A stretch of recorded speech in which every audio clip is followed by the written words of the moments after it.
The rain pounded against the windows of our old Victorian house in suburban Chicago, a relentless drumbeat that mirrored the storm raging inside me. I was 25, fresh out of a disastrous breakup, and staring at my younger brother, Zachary, who had just turned 22 and come home from college for the summer. In that moment, alone in the living room with the power flickering, I blurted out the words that would change everything. "Zachary, what if we pretended to be more than brothers? Just for a while. To see if it feels right?" Zachary froze, his coffee mug halfway to his lips, his blue eyes widening in shock. We had always been close, closer than most siblings, sharing secrets and dreams since our parents divorced when I was 10 and he was 7. But this was crossing a line society had drawn in permanent ink. I could see the confusion etching lines on his face, the same face that looked so much like mine but softer, more innocent. "Ethan, what the hell are you talking about?" he whispered, setting the mug down with a clatter. The air between us thickened, charged with unspoken questions. I leaned forward, my heart hammering, knowing I had to explain before he bolted. It started innocently enough, or so I told myself. Growing up in a conservative Midwest town, being gay wasn't something you advertised. I came out in high school, facing the whispers and stares, but Zachary was always my shield. He'd punch anyone who called me names, stand up for me at family gatherings where our dads side-eyed me like a disappointment. Now, with Mom away on a business trip and Dad remarried across state lines, the house felt like our private world. But my recent breakup with Jake had left me raw, questioning everything. Jake had accused me of being emotionally unavailable, of holding back because of some deep-seated family loyalty. And in my vulnerability, I saw Zachary not just as my brother, but as the one person who truly understood me. "Look," I said, my voice steady despite the tremor in my hands.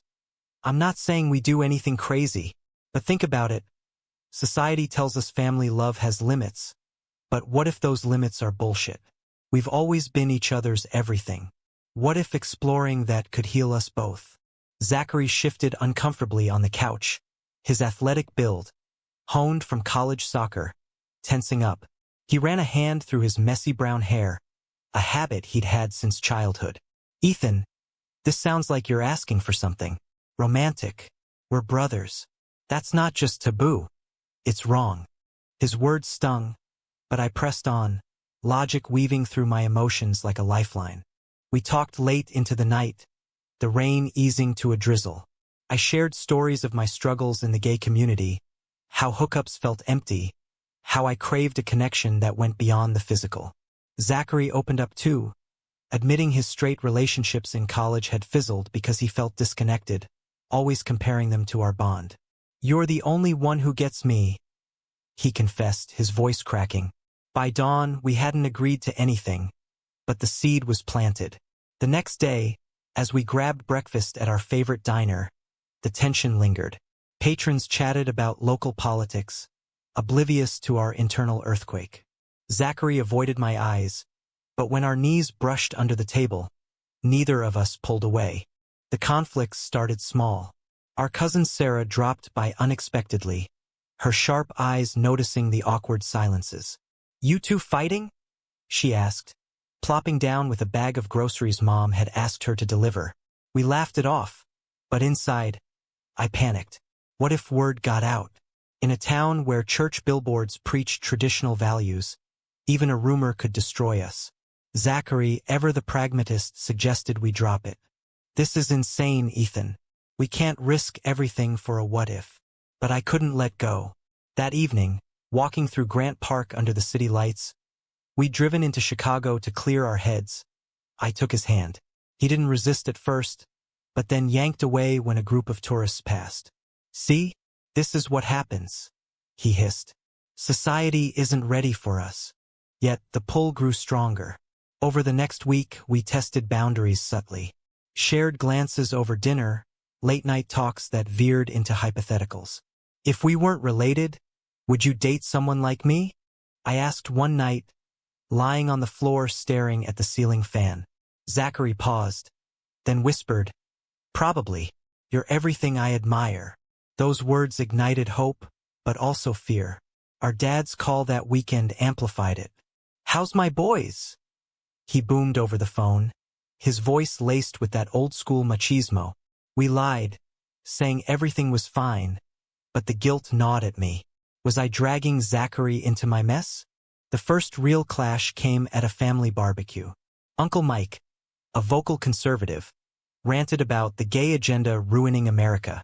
Zachary, usually quiet, snapped back, defending LGBTQ rights with fire in his eyes.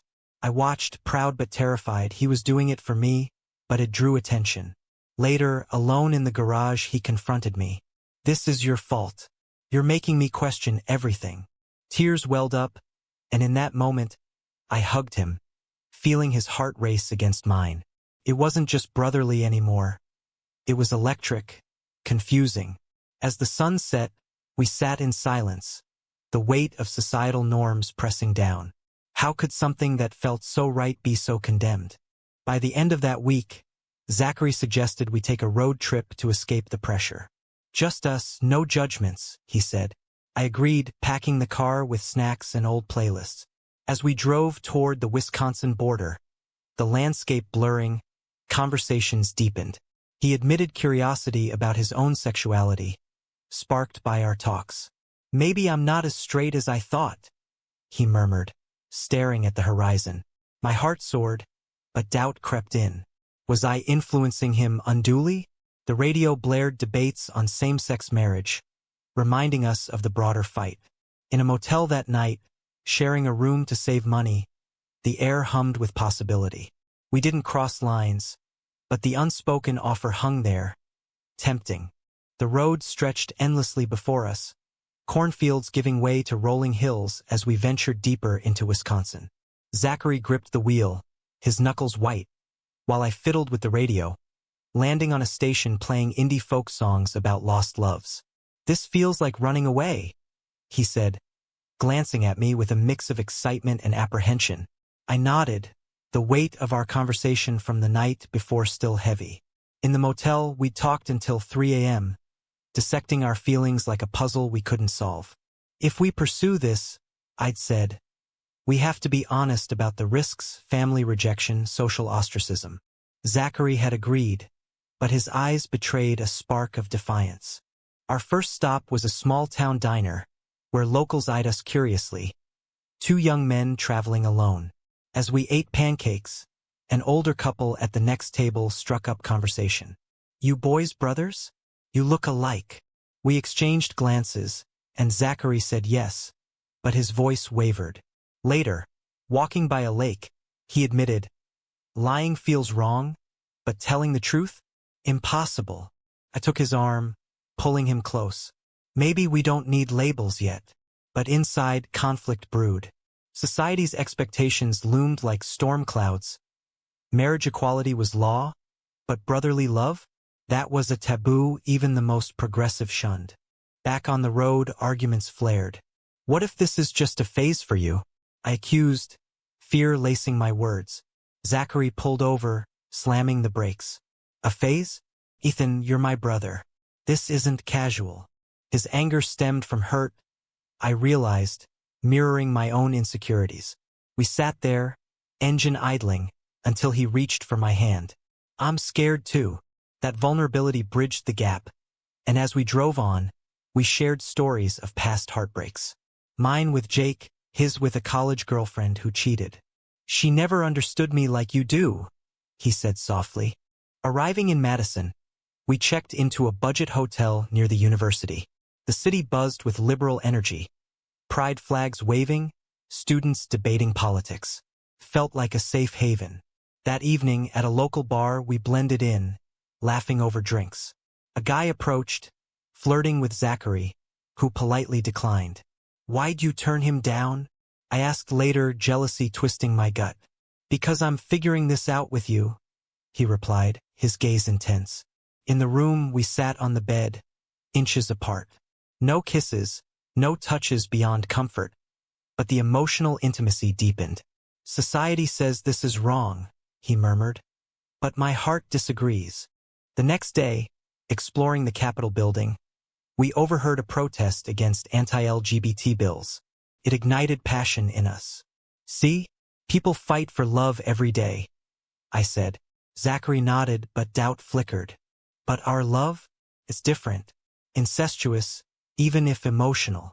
The word hung heavy, a societal bomb. That afternoon, we visited a bookstore, picking up books on queer history. Reading aloud in a park, we discussed how norms evolve. Maybe one day, bonds like ours won't be judged, I hoped. Zachary squeezed my shoulder. Maybe. But reality crashed in via a phone call from Mom. Everything okay? You sound distant. We were in a cafe, and her concern amplified our guilt. Hanging up, Zachary paced. We can't keep this from her forever. I argued we weren't ready, sparking another clash. You're pushing too fast, he yelled. Passers-by stared, and I felt exposed. That night, in the hotel, reconciliation came through tears. I don't want to lose you, he whispered, hugging me tightly. The embrace lingered, blurring lines, but we held back, focusing on emotions. Venturing further, we hit Door County. Cherry orchards blooming under sunny skies. Picking fruit, we laughed like kids again, juice staining our shirts. Remember when we built forts in the backyard? Zachary reminisced. Those memories fueled our bond, but also highlighted the shift. We're not kids anymore, I said. He agreed, and in a quiet moment by the bay, he admitted, I think I'm falling for you, Ethan. Not just as a brother. My breath caught. It was the confession I'd craved, but it terrified me. Society's voice echoed. Abnormal, forbidden. Conflicts escalated with external pressures. At a bed and breakfast, the owner, a chatty woman, assumed we were a couple. You make a cute pair. We didn't correct her, and it felt liberating until Zachary panicked later. What if someone recognizes us? His fear stemmed from our conservative roots, where gossip traveled fast. I reassured him, but inside, I questioned my offer. Was I selfish? That evening, stargazing on the porch, we debated ethics. Love shouldn't have boundaries, I argued. But family does, he countered. The push-pull defined us. By week's end, heading back, resolution loomed. We need to decide, Zachary said. I nodded, heart aching. The trip had intensified our connection, but societal shadows lengthened. Stopping at a rest area, we shared a vulnerable moment. No matter what, you're my everything, he said. Tears flowed, and in that raw honesty, hope flickered amidst the drama. The drive home was quieter, the Midwest landscape a blur of introspection. Zachary and I exchanged glances, each laden with unspoken fears and desires. What now? He asked as Chicago's skyline appeared.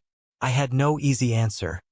My initial offer had spiraled into a web of emotions we couldn't untangle. Pulling into the driveway, the house felt different, charged with our secret. Mom returned the next day, oblivious at first. You boys look tanned. Good trip.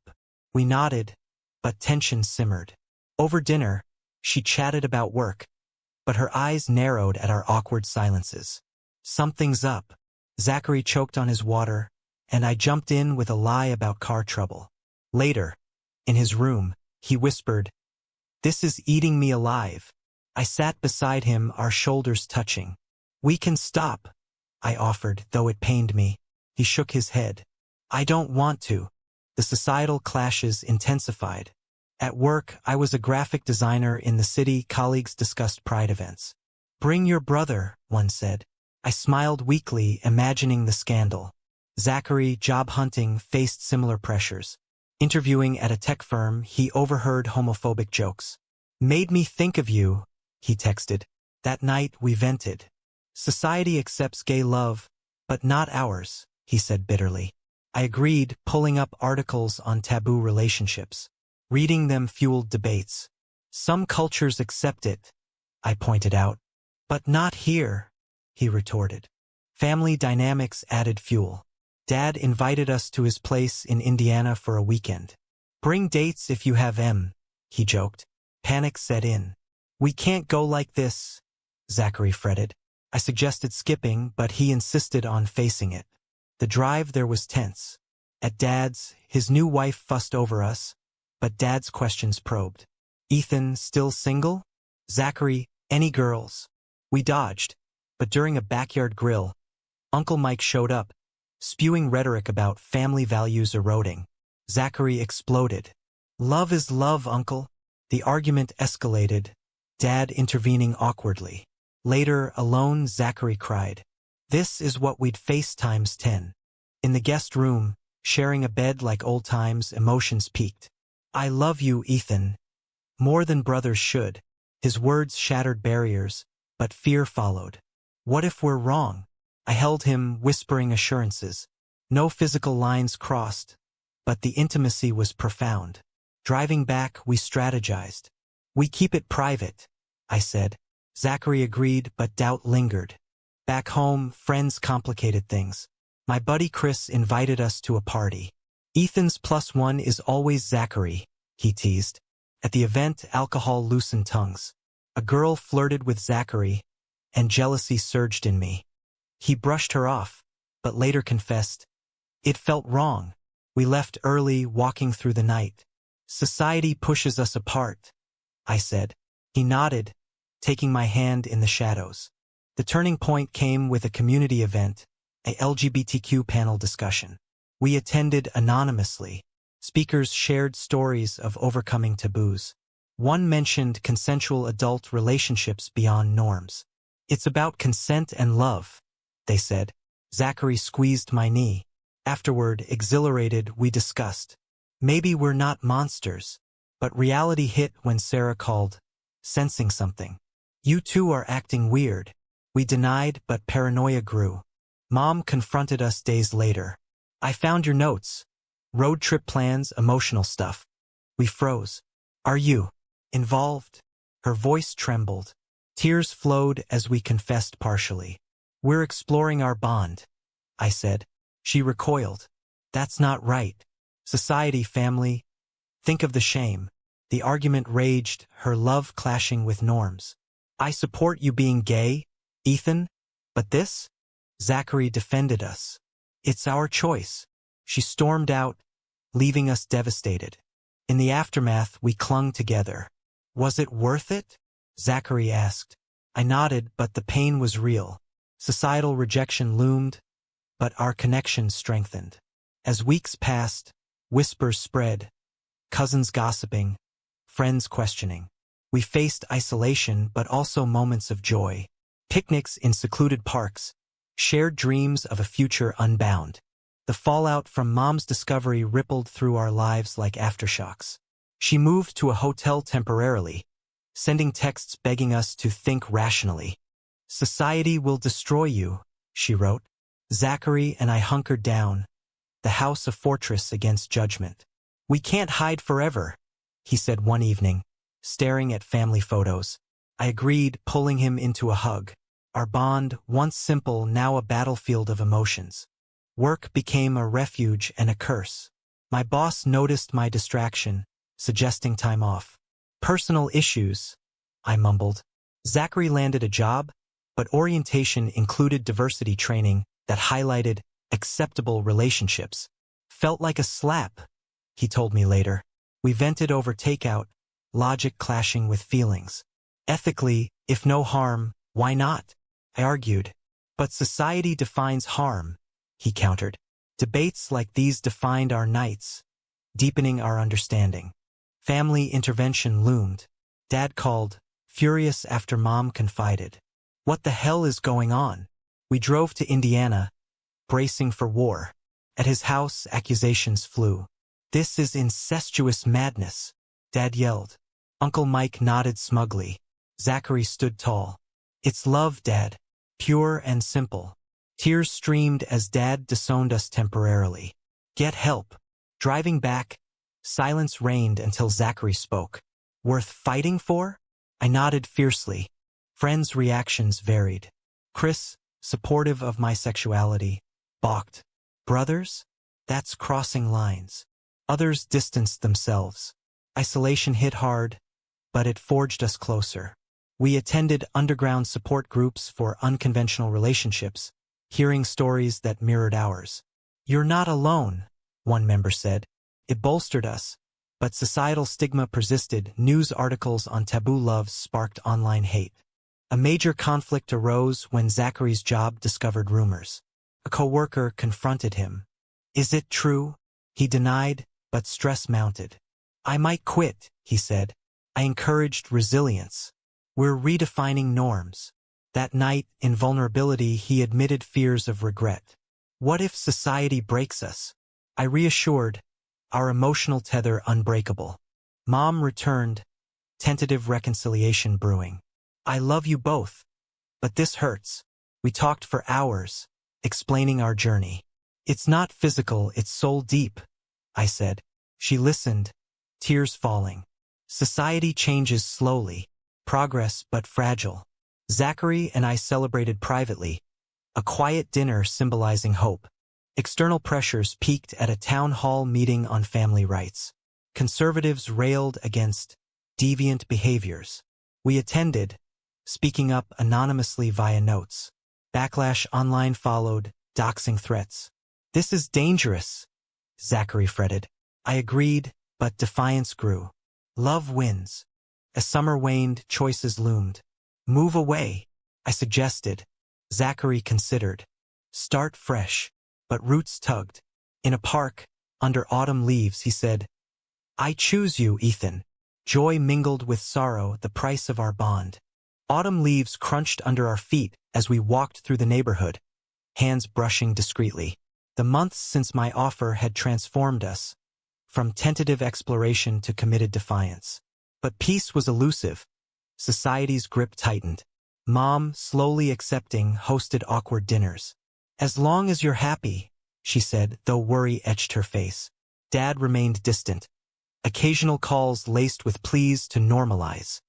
At work, Zachary faced demotion rumors, whispers poisoning the air. "It's discrimination," he raged. We consulted lawyers, learning about protections for gay rights, not ours. "Society's blind spots," I muttered. Friends dwindled, but a few stayed loyal, offering safe spaces. Chris came around partially. "If it's real love, who am I to judge?" The climax built with a family wedding, Sarah's. Invites arrived, but tension simmered. "Go or not?" Zachary asked. We decided yes, facing the storm. At the venue, stares followed. Uncle Mike cornered us. "You're disgusting," Zachary retorted. "Love isn't." Chaos ensued, Dad intervening. Later, alone, we danced subtly in the shadows, a quiet rebellion. Post-wedding, media caught wind via leaks. A local blog post about scandalous siblings. Comments exploded. Supportive voices drowned by hate. "Freaks. Therapy needed." We hunkered, but it galvanized us. "We'll fight," Zachary vowed. In quiet moments, reflections deepened. "My offer, was it right?" Pondered. Zachary smiled. "It led here." Our bond, tested by fire, emerged stronger, emotional, profound. As winter approached, we planned a move to a more accepting city, like San Francisco. "New beginnings," I said. Packing boxes, we shared dreams unbound by norms. Yet questions lingered. Society evolved, but slowly. Our story, fraught with drama, highlighted choices. Conform or challenge? Is it always wrong for love to transcend familial boundaries?